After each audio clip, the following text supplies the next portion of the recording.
Hello everyone, welcome back to English Drop. आज हम फिर से बात करेंगे चतुर्थ श्रेणी कर्मचारी भर्ती 2025 के बारे में।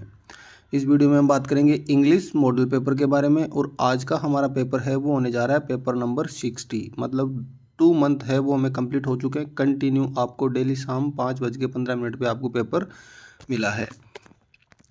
तो स्टार्ट करें आज का पेपर। और क्वेश्चन नंबर 1 लिखा है bread and butter blank good for health. Question है bread and butter blank good for health. Option है इज, आर, वर और हैव बीन। अब देखो हमारा सब्जेक्ट क्या है, पहले हमें ये सब्जेक्ट देखना है। सब्जेक्ट में लिखा ब्रेड एंड बटर। जब भी दो डिफरेंट सब्जेक्ट को एंड जोड़ता है तब हम प्लूरल वर्ब का यूज करते हैं, क्योंकि ये सब्जेक्ट कैसा हो जाता है फिर, जैसे राम एंड श्याम, तो राम और श्याम दो अलग अलग नाउन है और तो ये प्लूरल सब्जेक्ट हो जाएगा और प्लूरल वर्ब आएगी। लेकिन यहाँ पे जो ब्रेड एंड बटर है वो एक फूड है और ये इसको फ्रेज बोलते हैं। क्या है ये? एक फ्रेज है। और ऐसी फ्रेज के बाद में हमेशा कैसी वर्ब आती है? सिंगुलर वर्ब आती है। तो यहाँ से वर और हैव और आर ये तीनों यहाँ से कैंसिल हो जाएंगे और ऑप्शन 1 है वो हमारा इज है वो राइट आंसर हो जाएगा। नेक्स्ट है क्वेश्चन नंबर 2। और अगर आपको सब्जेक्ट वर्ब एग्रीमेंट में डाउट है तो आपके लिए एक फिर से एक वीडियो है वो तैयार किया जा रहा है, जिसमें आपके जितने भी डाउट है सब्जेक्ट वर्ब एग्रीमेंट को लेकर वो सारे क्लियर हो जाएंगे। और फिर भी एक वीडियो है आप जो पीछे जाके देख सकते हैं, जिसमें सब्जेक्ट वर्ब एग्रीमेंट के कंप्लीट रूल है वो बताए हुए हैं। तो स्टार्ट करें। Question number 2। In active voice the statement will be read as. मतलब हमें पैसिव वॉइस दिया गया है और उसका एक्टिव वॉइस क्या होगा? Many amusing stories are told about Mark Twain. ये जो मार्क ट्वेन है उसके बारे में बहुत सारी अमेजिंग स्टोरी है वो बताई गई है। तो सब्जेक्ट क्या लिखा है यहाँ पे? Many amusing stories are. अब is am are passive voice में कब आता है? जब हमारे सामने प्रेजेंट सिंपल हो, डू डज हो फर्स्ट फॉर्म या फर्स्ट फॉर्म ऐसी I S, present simple tense हो, तब हम इज एम आर का यूज करते हैं। तो पीपल आर, देखो आर तो आएगा नहीं क्योंकि अगर यहाँ आर बीइंग होता तब हम इसकी तरफ जाते। People tell many amusing stories about Mark Twain. People are being भी यहाँ पर नहीं आएगा। Mark Twain tells, Mark Twain खुद नहीं बताते, इसके बारे में लोग बात करते हैं। इसका मतलब ऑप्शन 2 है वो हमारा राइट आंसर हो जाएगा। नेक्स्ट है question number 3। He likes people to call him sir. He likes people to call him sir. Select the passive voice from the option. Passive voice हमें इसका बताना है और पैसिव वॉइस बताने का डायरेक्ट तरीका है कि सबसे पहले हम उसका टेंस चेक करेंगे कि एक्टिव वॉइस में क्या टेंस दिया है, फर्स्ट फॉर्म और ऐसे एस दिया है। इसका मतलब प्रेजेंट सिंपल है। अब प्रेजेंट सिंपल को पैसिव वॉइस में चेंज करेंगे तब हम किसका यूज करेंगे? Is, am and are. ठीक है, अब ऑप्शन देखेंगे। ही लाइक्स, देखो यहाँ से लाइक्स एज इट इज़ दे दिया गया तो कैंसिल हो जाएगा। He likes to be called sir. People like him, none of the above, none of the above नहीं होगा। He likes sir to be called by people, by people नहीं आएगा क्योंकि बाई पीपल अनइम्पॉर्टेंट सब्जेक्ट है तो ये object में change नहीं होगा। He likes to be called sir, तो यहाँ से क्या हो जाएगा? हमारा ऑप्शन 2 है वो राइट आंसर हो जाएगा। नेक्स्ट है question number 4। Choose the correct option. Choose the correct option. Do you know when she will go home? I said to him. Change into indirect speech. Indirect speech में हमें इसको change करना है और interrogative sentence है तो said to किस में चेंज होगा? आस्क्ड में। तो आई आस्क्ड हिम। अब हेल्पिंग वर्ब से स्टार्ट हो रहा है तो कनेक्टिव क्या लगाएंगे हम? इफ़ या वेदर। तो यहाँ पे देखो क्या लिखा? I asked him if. I asked him if. I asked him that.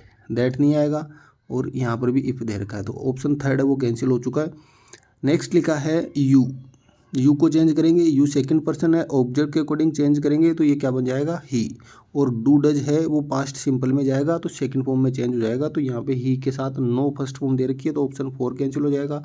He knew when she will. अब देखो सी क्या क्या लिखा हुआ है? विल। और विल इनडायरेक्ट में किस में चेंज होता है? वुड में, जो कि ऑप्शन 2 के अंदर हमें दे रखा है तो हमारा ऑप्शन 2 है यहाँ से राइट आंसर हो जाएगा। नेक्स्ट है क्वेश्चन नंबर 5। और आज हमारे 2K फॉलोवर 2000 सब्सक्राइबर है वो भी कंप्लीट होने वाले हैं, बस उसमें से कुछ ही कम है। तो आज अगर आप ये भी कंप्लीट करवा दें तो आपके बहुत बहुत धन्यवाद। और स्टार्ट करें question number 5। Choose the correct option. Don't go there he said, change into indirect. Indirect में चेंज करना है। सेंटेंस है don't go there he said, तो he said them not to go there. और ही टोल्ड देम, अब देखो said का सेड तो नहीं रहेगा, किस में चेंज होगा, टोल्ड में। तो यहाँ पे दो ऑप्शन है जिनमें सेड दे रखा है और इसमें दे रखा है not to go there, not to go there. He told them not to go there, और इसमें कनेक्टिव नहीं दे रखा, इसका मतलब ये कैंसिल हो जाएगा। बचा क्या option 3, he told them not to go there. Not पहले आएगा, टू बाद में आएगा, मतलब 2 + V1 चाहिए ऐसी कंडीशन में हमें। 2 के बाद में क्या चाहिए हमें, फर्स्ट फॉर्म जो कि इसके अंदर दे रखी है, और नोट पहले आ जाएगा। ऑप्शन 3 है वो हमारा राइट आंसर हो जाएगा। नेक्स्ट है blank rose in your garden are beautiful, कि आपके गार्डन में जो रोज है वो कैसे हैं, ब्यूटीफुल। एन और ए, देखो रोज अकेला नहीं है, आर लगा हुआ है, इसका मतलब किसकी बात हो रही है, रोजेज की बात हो रही है। इसका मतलब प्लूरल है तो ए और एन आएगा नहीं, तो बचा क्या, द। और एक वैसे भी रोज की बात हो रही है, कौन से रोज की, जो गार्डन के अंदर लगे हुए हैं। तो स्पेसिफिक किसी नाउन के बारे में बात करें तब भी हम किसका यूज़ करते हैं, द का। तो यहाँ से ऑप्शन 4 है वो हमारा राइट आंसर हो जाएगा। नेक्स्ट है question number 7। Lion is blank dangerous animal. Lion है वो एक खतरनाक जानवर है, डेंजरस खतरनाक एनिमल जानवर। देखो अब यहाँ पे क्या लिखा है, मच, लिटिल, ये दोनों अनकाउंटेबल के साथ में, सम का मतलब होता है कुछ, यहाँ कुछ की बात नहीं हो रही। एक ही ऑप्शन बचा हमारे सामने, ऑप्शन 1 आर्टिकल एक का यूज यहाँ पे होगा, lion is a dangerous animal. Next है question number 8। My answer is different blank Kanika's, कि मेरा आंसर है वो किसके आंसर से डिफरेंट है, कनिका के आंसर से डिफरेंट है। तो डिफरेंट के आगे कौन सी प्रीपोजिशन का यूज होता है, then, by, from and to. तो किसी से अलग बताने के लिए किसका यूज किया जाता है, डिफरेंट फ्रॉम। किसका यूज होता है, डिफरेंट फ्रॉम। ऑप्शन 3। नेक्स्ट है question number 9। Fill in the blank with the suitable preposition. There is a wall blank the house and tree. एक वॉल है, किसके बीच में है, हाउस और ट्री, दो चीज़ों के बीच में। दो के बीच में बात हो तब तो हम बिटवीन का यूज़ करते हैं, और दो से ज़्यादा हो तब अमंग का। और हम अमंग हमारे सामने ऑप्शन में है भी नहीं, तो यहाँ से ऑप्शन 2 है बिटवीन, राइट आंसर हो जाएगा। नेक्स्ट है question number 10। The burglar got in blank the window. जो बर्गलर, जो चोर था, वो विंडो के थ्रू अंदर आया है। तो किसका यूज होगा यहाँ पे, एट, बाई, थ्रू और फ्रॉम। तो किसके through, going in from the window नहीं आएगा, कहाँ से आएगा, थ्रू। थ्रू का मतलब होता है में से होकर। किस में से होकर आया था वो, खिड़की में से होकर आया था। इसका मतलब ऑप्शन 3 थ्रू प्रीपोजिशन है वो राइट आंसर हो जाएगा।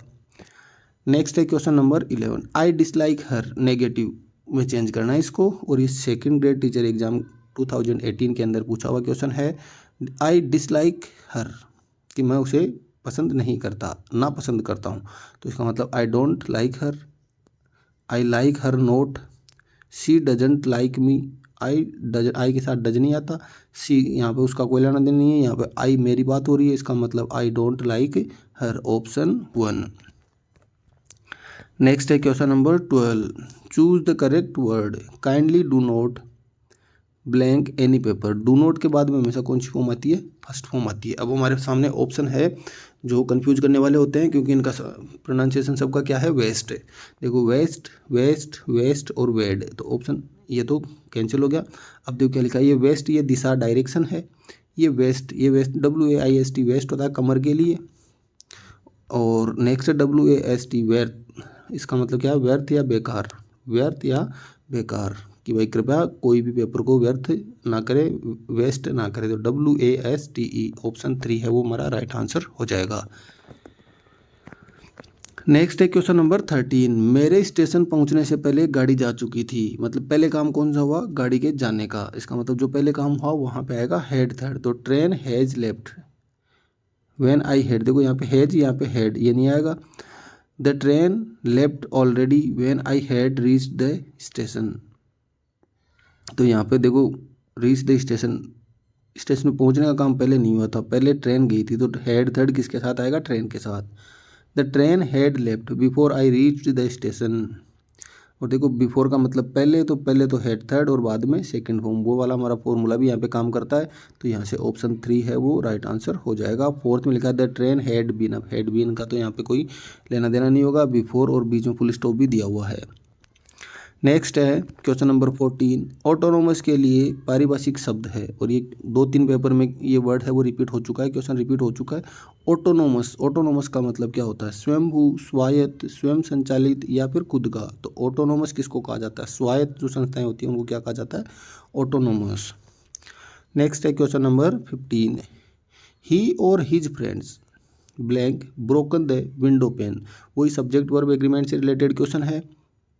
यहाँ पे देखो क्या लिखा है, ही और हिज फ्रेंड्स, या तो वह है या फिर उसके दोस्तों ने विंडो पेन को तोड़ा है। विंडो पेन मतलब विंडो के बीच में जो ये ताड़ियाँ सी लगी हुई रहती है उनको क्या कहा जाता है? विंडो पेन, उनको तोड़ा है। तो ही और हिज फ्रेंड्स, देखो जब भी सेंटेंस में और, नोर और बट ऑल्सो दिया हुआ आ जाए, और नोर और बट ऑल्सो दिया हुआ आ जाए, तो इनके बाद में जो सब्जेक्ट होता है उसके अकॉर्डिंग वर्ब का यूज किया जाता है। देखो और के बाद क्या लिखा है? हिज फ्रेंड्स, ये प्लूरल है तो वर्ब भी कैसी आएगी? प्लूरल। तो यहाँ से सिंगुलर कैंसिल हो जाएंगे, वर आएगा नहीं, ब्रोकन थर्ड फॉर्म दे रखी है इसलिए किसका यूज होगा? हैव का। तो यहाँ से क्या हो जाएगा? ही और his friends have broken the window pane. तो ये था आज का हमारा पेपर। आज आपको शाम को 8 बजे एक और वीडियो मिलेगा जिसमें आपको कुछ इंपॉर्टेंट रूल है सब्जेक्ट वर्ब एग्रीमेंट से रिलेटेड, वो भी एक इस वीडियो के थ्रू आपको मिलेंगे। तो उस वीडियो को भी देखना ना भूलें। Thanks for watching.